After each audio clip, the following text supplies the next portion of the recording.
Lá nas profundezas do Pantanal político brasileiro, onde o instinto de sobrevivência supera qualquer noção de lealdade, ideologia ou sangue, a lei é uma só. Cobra comendo cobra. O protagonista da nossa tragédia greco-carioca, Eduardo Bolsonaro, o deputado traidor, o filho problema que, enquanto o patriarca enfrenta uma tempestade judicial, que ele mesmo ajudou a semear, está confortavelmente exilado nos Estados Unidos. Exilado, assim diz ele. Não estudando, não fazendo lobby a favor do Brasil, mas desempenhando a sua função vitalícia, que é conspirar contra o próprio país que paga o seu super salário. Enquanto isso, aqui o seu partido, o PL, aquele que deveria ser o seu porto seguro, começou a fazer as contas.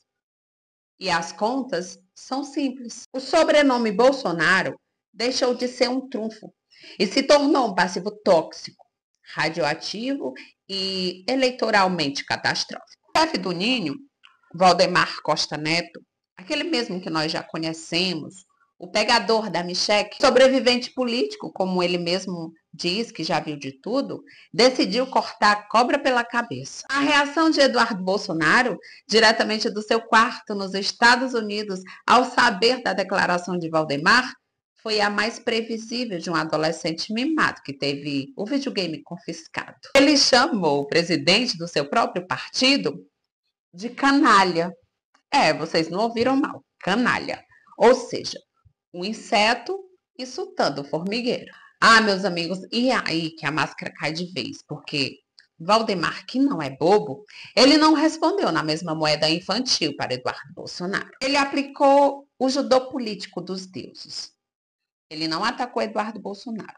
Ele esquartejou discretamente. Devolveu a facada, com uma precisão cirúrgica e assassina, com duas frases que ecoarão para sempre naquele cabeção grande na mente pequena de Eduardo Bolsonaro.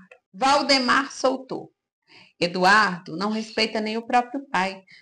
Mas isso nós já sabemos. Teve os áudios vazados dele esculhambando o velho, chamando ele de canalha. Ops, canalha de novo. Eles gostam da palavra canalha, né? E dizendo para ele tomar naquele lugar. Mas só que dessa vez Valdemar trouxe a cereja do bolo. O golpe de misericórdia. Eduardo não tem votos. Presidente do Partido Liberal, Valdemar Costa Neto, que me disse o seguinte, que diferente de Eduardo Bolsonaro, ele respeita muito Jair Bolsonaro. Em outras palavras, ele falou diretamente para Eduardo Bolsonaro, diferente de você, eu respeito muito o seu pai. Como é que a gente chegou nessa declaração hoje? Agora eu vou em ordem cronológica. Mais cedo, em entrevista à Folha de São Paulo, Valdemar Costa Neto chamou Jair Bolsonaro de figura imprevisível e disse que ele não sabe quem ele indicaria à presidência. Questionado se ele indicaria outra pessoa a não ser Eduardo Bolsonaro, Valdemar Costa Neto respondeu o seguinte, que não acredito que ele brigue com o pai. Você acha que vai ajudar... Perdão, vou voltar. Ele disse o seguinte, Valdemar Costa Neto, não acredito que ele brigue com o pai. Vai ajudar a matar o pai de vez? Ele falou nesse sentido, figurativo ou não. O que aconteceu depois? Uma reação por parte de Eduardo Bolsonaro. Ao jornal O Globo, ele respondeu, chamou de canalice, isso que Valdemar Costa Neto disse, também falou que aguarda desculpas públicas e que ele deve ter se confundido com as palavras. Pois bem, depois dessa situação, eu questionei Valdemar Costa Neto, né, de Eduardo Bolsonaro ter falado canalice em relação a ele, e aí Valdemar Costa Neto me respondeu o seguinte, canalice é xingar o próprio pai e pensar que tem votos. Os votos são do seu pai, não seus. Mas se o seu pai te escolher, vai ter o apoio do partido. Diferente de você, respeito muito o seu pai. Gente, parem tudo, porque nós precisamos analisar a brutalidade que tem dentro dessas palavras. Se eu jogar para vocês assim soltas, talvez vocês não compreenderão. Mas vamos lá. A primeira frase, não respeita o próprio pai. É o ataque, a única base que resta a Eduardo. A de filho leal. Valdemar não apenas colocou o filho contra o pai, como insinuou que a ambição desmedida de Eduardo é maior do que o amor familiar. E ele é um édipo político, disposto a, simbolicamente, matar o pai. No caso, a herança e a autoridade política do inelegível para tentar herdar o trono. Foi uma legitimação da tese de Eduardo em sua ânsia. É uma ameaça ao próprio clã que ele diz defender. E a segunda frase é ainda pior. É a mais pura, crua e humilhante verdade do mundo político. não tem votos. No reino da democracia, votos são poder, é oxigênio, é relevância. Ao dizer isso, Valdemar não está xingando. Ele está fazendo um diagnóstico clínico da irrelevância.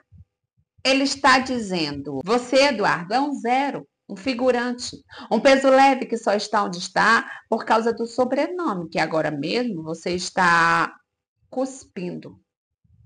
Você não é nada sozinho.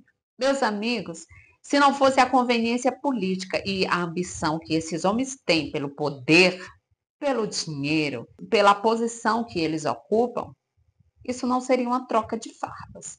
Isso seria o rompimento de um contrato. O PL, o partido, a máquina, cada vez mais vem percebendo que a marca Bolsonaro está queimada. E na política, você descarta o que não serve mais. Valdemar é o CEO de uma empresa falida, no caso, a direita, tentando uma reestruturação radical. E não há dúvida de que ele pensa em demitir funcionários problemáticos que mancham a marca. E o que isso nos diz sobre 2026? Nos diz que boa parte da direita está tentando enterrar Bolsonaro. Nos diz que eles estão procurando um novo cavalo, um nome menos associado ao caos, ao negacionismo e ao 8 de janeiro. Tarcísio é esse produto novo, associado à gestão e com a bênção do Centrão, encarnada em Valdemar. Uma aprovação bárbara, o Caiado tem uma aprovação bárbara, mas eles não têm o prestígio que o Tarcísio tem no Brasil. E por que o Tarcísio tem prestígio no Brasil? Eu nunca falei isso na televisão e nem para a imprensa. Eu fiquei pensando um dia, mas por quê? Eu estava na Bahia, andando numa praia, no calçadão, chegou uma senhora de uns 70 anos para mim e falou, Valdemar, posso tirar uma foto com você? Eu falei, lógico, um prazer para mim. Aí a amiga dela foi tirar a foto, ela virou para mim, quando estava tirando a foto, tô rezando pro Tarcísio ser candidato. Eu falei, por quê? Porque ele é muito bom. Eu falei, mas por quê? Ele é ótimo, ótimo administrador. Ela não sabia explicar por quê.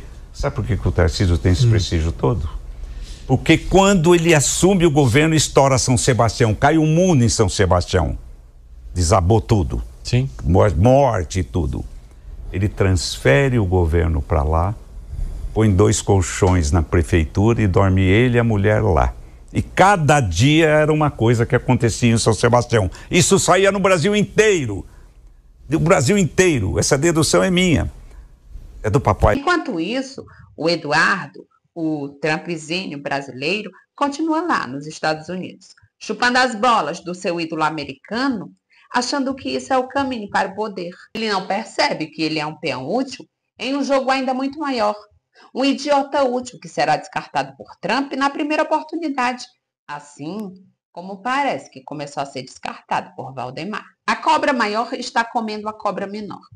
E no final, o Brasil, o verdadeiro Brasil que assiste a tudo isso de camarote, nós já sabemos, é quem sempre sai mordido. E é isso, meus amigos. O que vocês acham? Vocês acham que essa guerra civil no PL é o fim do bolsonarismo? Ou apenas a sua mutação para algo mais perigoso? Deixem nos comentários. Não esqueçam de curtir e se inscrever no canal para que ele chegue a mais pessoas. E compartilhe este vídeo com aquelas pessoas que você deseja ver conscientemente política. Um abraço e até o próximo vídeo.